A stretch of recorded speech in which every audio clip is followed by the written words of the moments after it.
warahmatullahi wabarakatuh. Nama saya Fatina Jabiti Ishak. Dalam video ini saya akan bincangkan tentang topik yang berkaitan dengan permintaan dan penawaran.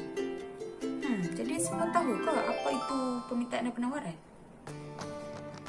Dalam bahasa Inggerisnya mungkin semua pernah dengar permintaan dan penawaran ini adalah demand and supply. Macam yang kita tahu, kalau adanya permintaan pasti akan adanya penawaran.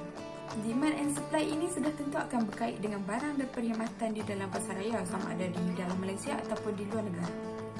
Semuanya sama je, cuma yang membezakannya adalah jumlah demand and supply itu sendiri. Demand and supply ini adalah bagaimana cara interaksi antara penjual dan pembeli dalam sesuatu pasaran mengenai barang ataupun perkhidmatan di mana ia akan menentukan harga dan kuantiti sesuatu barang tersebut. Jadi yang pertama adalah demand ataupun permintaan. Untuk mudahkan lagi pemahaman semua, semakin rendah harga barang, semakin tinggi kuantiti barang tersebut diminta. Sebagai contoh yang saya boleh bagi kat sini adalah barang semasa promosi yang dilakukan di sesebuah pasaraya seperti ikan, sayur dan sebagainya. Barang-barang promosi ini sudah tentu harganya akan menurun menjadi murah. Jadi, semasa promosi dijalankan, akan ada permintaan yang tinggi daripada pembeli terhadap barang tersebut. Ataupun situasi yang kedua, semakin tinggi harga sesuatu barang, semakin sedikit kuantiti yang diminta. Sebagai contoh, produk baru yang dipasarkan ataupun jenama yang belum terkenal akan kurang permintaannya kerana masih baru dan belum dikenali ramai.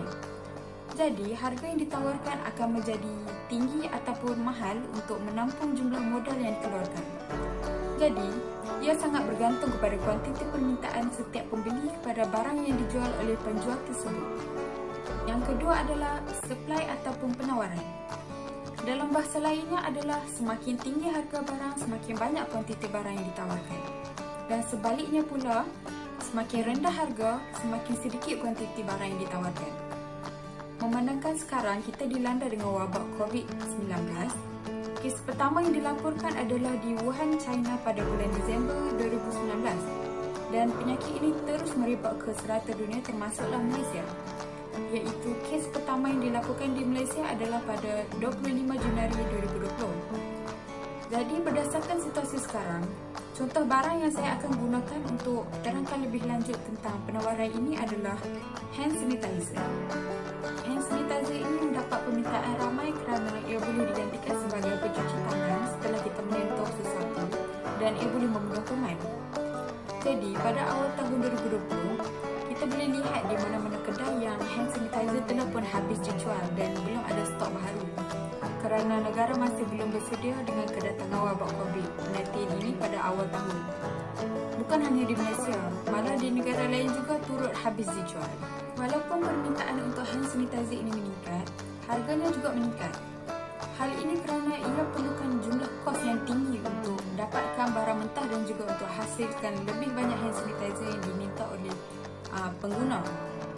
Disebabkan hand sanitizer juga adalah merupakan keperluan kita pada masa pandemik COVID-19 ini, kita terpaksa beli walaupun harganya yang mahal. Menurut kerajaan, di setiap kedai juga perlu disediakan hand sanitizer ini untuk kegunaan pengguna yang keluar masuk di kedai bagi menjaga keselamatan bersama. Perkara ini perlu dilakukan jika tidak mahu dikenakan tindakan semasa pegawai melakukan pemeriksaan dari kedai ke kedai untuk melihat jika penjual mengikut SOP ataupun tidak. Jadi di sini kita boleh lihat keluk bagi permintaan dan penawaran untuk penjualan hand sanitizer ini adalah seperti yang berikut. Di mana semakin tinggi harga barang, semakin banyak kuantiti barang yang ditawarkan. Permintaan dalam pasaran Malaysia sekarang dah mencecah hingga 3 hingga 4 kali ganda dari pasaran yang sebelum ni, yang disebabkan oleh COVID-19 di mana negara kita juga telah menghadapi gelombang kedua. Kita semua terpaksa akur dengan perintah kerajaan bagi mengawal penularan kes yang meningkat tak kira umur. Walau bagaimanapun, perkara ini adalah lebih berisiko kepada golongan warga tua dan juga kanak-kanak. Jadi, kita disarankan untuk melindungi diri sendiri dengan memakai mask, mencuci tangan ataupun menggunakan hand sanitizer bagi mengelakkan jangkitan berlaku dengan cepat. Jadi, untuk penawaran dan permintaan bagi mask dan hand sanitizer ini adalah melangkaui jangkaan ketika awal tahun ini kerana COVID-19 yang merebak dengan sangat cepat. Kesimpulannya adalah kita perlu sentiasa beringat yang penyakit COVID-19 ini bukan perkara main-main kerana ia boleh membawa kepada kematian jika kita ambil mudah. Jadi sebagai rakyat Malaysia, kita perlu patuhi SOP yang ditetapkan oleh kerajaan. Untuk lebih mudah diingati, amalkan 3W, iaitu wash, wear and warn. Dan elakkan daripada melakukan 3C ataupun 3S, iaitu berada di tempat yang sesak, sempit dan seimbang jarak dekat. Itu saja perbincangan kita untuk tajuk ini. Akhir kata daripada saya, mencegah lebih baik daripada mengobati. So, beringat semua, selamat menjaga diri dan jangan lupa patuhi SOP. Bye. Assalamualaikum and thank you for watching.